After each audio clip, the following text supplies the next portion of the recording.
What is going on, everybody? WeedleTwineedle here, and we are back again with another Sun and Moon Wi-Fi battle, and this one's going to be against Andrew, a person I battle off my Discord server. So if you guys are interested in a Pokemon Sun and Moon Discord chat room and a place to hang out and find battles, a link to that will be in the description to all who are interested. Now today, me and Andrew are having a PU Wi-Fi battle as Andrew's team is very threatening, packing the fair and balanced Mesprit in the PU tier. There's like more Psychic types than Mesprit you can use in the PU tier. I know it's like really shocking, but it's true. It's true, there's more than Mesprit. You guys know that, right? Like, there's more than Mesprit that you can use, and more than Lilligant for grass types. Though granted, my opponent does have Gourgeist as well, but that's probably to freaking Rapid Spin block the freaking Qwilfish Mesprit Hazard God Core, so So I decided to go for my Lurantis turn 1, expecting either Mesprit or Lycanroc. Thankfully, we're able to get that play correctly. Turn 1, we're able to lead off against the Lycanroc because I have no rock resistance on my team. Quite a weakness, I know. On my team building skills are just so good. But yeah, Lycanroc's gonna go for Stone Edge turn 1, as Lurantis actually stomachs it pretty well, as I actually decided to go for Giga Drain just to break this thing's Focus Sash. I didn't want to go for Leaf Storm because in case he goes for Stone Edge, I won't be able to recover as much health back, so I decided to go for Giga Drain instead. And yeah, we're gonna Giga Drain, get some health back, and now we're gonna get some leftovers recovery. So Lurantis is looking pretty healthy at the moment, and he has the chance to miss Stone Edge, so it's looking pretty decent for me at the moment. Lycanroc is of course going to connect the second Stone Edge because he doesn't miss moves out here, and of course he gets the critical hit as well because Stone Edge has a high critical hit ratio. But now I'm going to go for a Leaf Storm here. I was hoping I would be able to survive at a higher amount of HP so I could pressure on both Mesprit and Qwilfish so I can't set up entry hazards, as I don't think this Lycanroc does carry Stealth Rocks, because if it did, it probably would have went for the Stealth Rocks, but maybe because I'm Lurantis and could potentially carry Defog, that's why he didn't go for Stealth Rock. So I'm just gonna assume that wasn't a Stealth Rocker, but I could be wrong. But now it comes Mesprit, and I'm pretty much just gonna stay in here and go for Leaf Storm, because if he goes for Stealth Rocks, I can just knock him out with Leaf Storm, so it's fine. But yeah, he's just gonna knock me out with the Psychic with Mesprit. Now I don't see any Life Orb Recoil, so I have no idea what moveset this Mesprit's running. Like, I know Mesprit can run like 17 different movesets to decent success, but now I'm gonna bring in my OP strats, this Pinsir, but I'm actually gonna make a really big boy play. So I'm gonna pull a switch into my Wigglytuff here, anticipating my opponent to fear the Exeter and bring in the Qwilfish. So we're able to get the play right. We're able to bring in Wigglytuff on Qwilfish. And I might be asking, why would you bring in a Fairy type on a Poison type? But it's because we have the competitive ability, which gives me +2 in special attack against Qwilfish, which is very good. And now I'm able to go for a Hyper Voice. I should be able to tank 1 Poison Jab from like a not attack investment Qwilfish. So I decided to go for Hyper Voice here. I could go for Stealth Rocks, but I decided to just go for my freaking +2 offensive attack, as unfortunately Gourgeist is going to pivot in, but I should be able to outspeed and just hit him with the Fire Blast and one-shot him. So I'm going to go for Fire Blast here, and we are going to obliterate this Gourgeist. So down goes the Gourgeist to the Fire Blast, thankfully. And now my opponent is going to bring in the Lilligant. Now, I don't really know what this Lilligant wants to go for. Like, I know it carries Quiver Dance, and I'd be damned if I'm going to give it a free Quiver Dance, so I decided to stay in here even if he could Sleep Powder me. But my opponent instead decides to go for the Z move on Lilligant, rather. I almost said Lurantis. But yeah, he's going to go for the freaking Breakneck Blitz. This was not what I was anticipating whatsoever.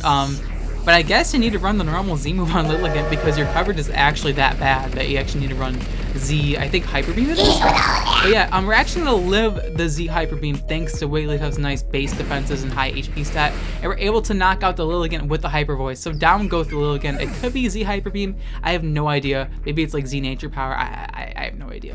But now my opponent's going to bring in the Hitmonchan here, and I'm thinking I'm just going to die to a Rapid Spin. My opponent decides to go for Mach Punch just to play it safe in case Wigglytuff is a speedy demon. So it's going to knock me out with the Mach Punches. Now I'm going to bring in my Hopscotch here, as I know I am threatened out by Ice Punch, but I do have the Encore, so I'm able to freaking lock him into Mach Punch. So unfortunately Hitmonchan's going to be unable to Ice Punch me, which kind of sucks for my opponent, but hey, it's good for my jump bluff. Now I could easily set up Sword Stances in this Hitmonchan's face, so I'm not going to expect him to stay in here. So my opponent is going to pull a switch into the Qwilfish here to pivot into my jump bluff, as here I'm going to get intimidated, but that's fine. I'm actually not a Sword Stance jump off. I'm actually a Grassy Terrain support set to support my Swoobat, of course. So we're going to set up the Grassy Terrain here with my Jump Bluff, and now I'm actually going to decide to switch out here because I'm not trying to take a Poison Jab. I'm going to bring in my Krakatoa here because I'm expecting the Poison Jab or Spikes of some sort, but my opponent makes a smart play, going for the Scald, and it's going to be an easy 2-hit KO on Krakatoa. Unfortunately,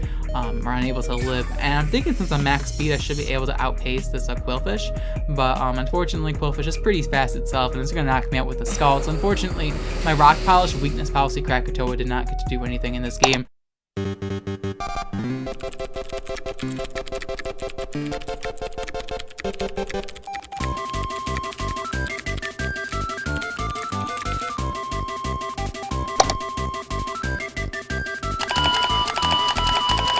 which really kind of sucks, but what can you do? Now I'm going to bring in Hopscotch. And I decided that, hey, wanna know what? It's time. We're just gonna put something to sleep. If I miss Sleep Powder, there is no justice in this game. And considering we've seen Scald, I'm just gonna take a wild guess that my opponent doesn't have a Poison Jab. Though it could be wrong. We're able to connect the Sleep Powder, thankfully, which means this Quillfish is snoozing away, which means it can't Thunder Wave me.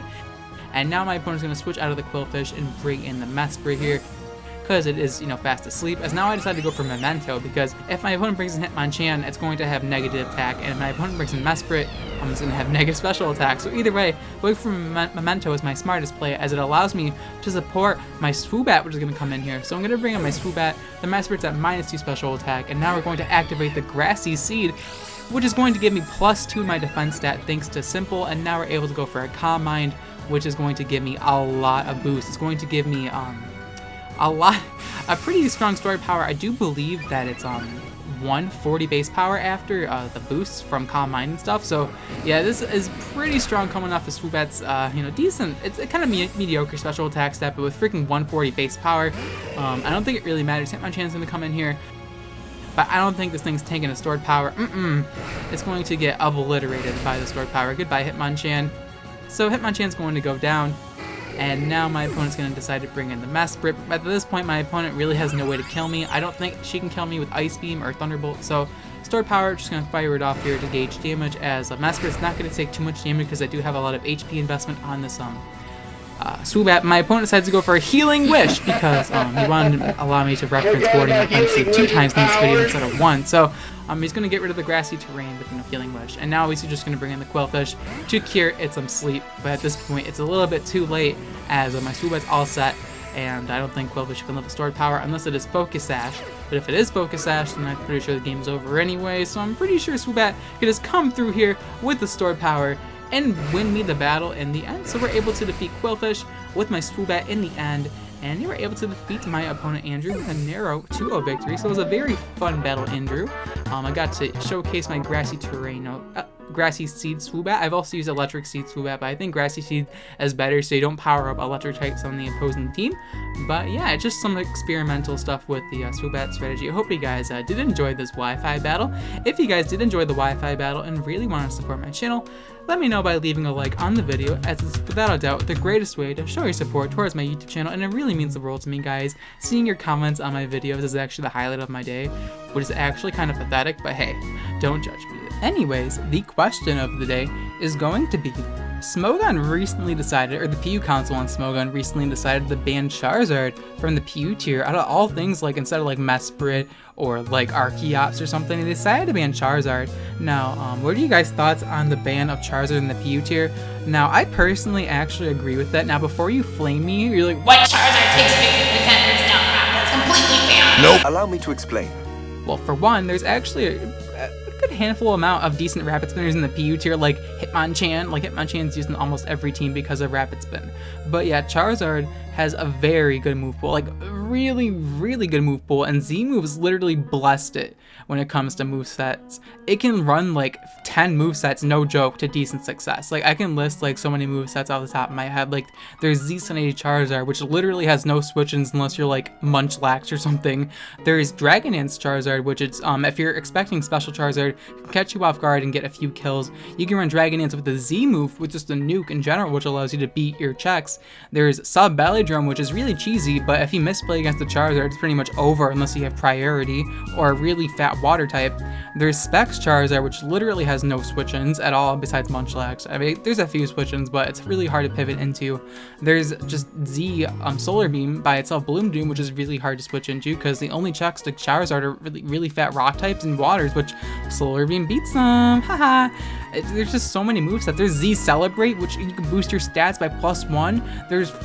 It's ridiculous the kind of movesets you can pull off a Charizard. I even saw somebody run Block Dragon Dance Charizard. Yes, I'm not joking. I saw somebody on the ladder use Block Dragon Dance Roost Charizard, and they won because the person's like, shit, I have no switch into Charizard, so I'm just gonna sack off my grass type. No, you're not gonna sack off your grass type. I'm just gonna set up to +6 and beat your ass. Haha.